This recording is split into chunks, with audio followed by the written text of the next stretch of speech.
There's a prayer service tonight for San Antonio boxer Oscar Diaz. He's in a coma at University Hospital after collapsing during a fight. The 25-year-old remains in critical condition. A candlelight vigil will be held at 7:30 at Ministerios Nueva Visión. The church is at 2823 Hillcrest Drive near Babcock.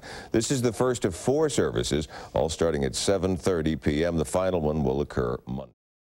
Now, KENS 5 Sports. Most states regulate these fights very, very closely, so it's very hard to do anything like this. I'm not exactly sure what that corner did in this particular situation, but obviously they were trying to do something to get over the referee.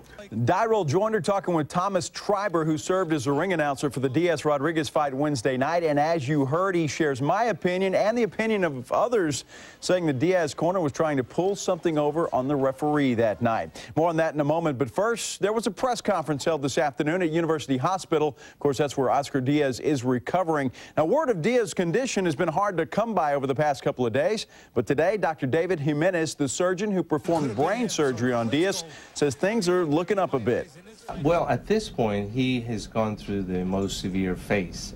He's clinically stable, which I think gives us a fairly good prognosis. However, when dealing with severe brain injury, one has to be aware that things can turn for the worse at any time. Overall, I think ultimately he should survive the injury and should recover. That's good news. Okay, I want to update you on a story we brought you last night at 10 concerning the conduct of Diaz's corner right before Oscar collapsed. Now, again, I want you to listen to the exchange between referee Robert Gonzalez and the Diaz corner.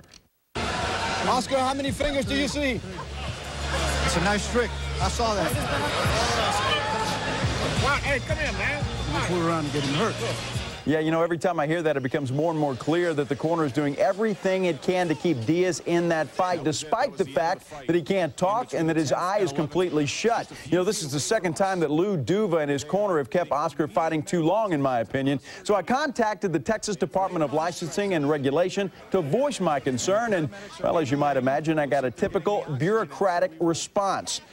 Whenever there's a serious injury, the agency does a complete review of the event. TDLR is reviewing the Oscar Diaz fight, and until the review is complete, it is inappropriate to comment. That is Susan Stanford, the PIO of that department.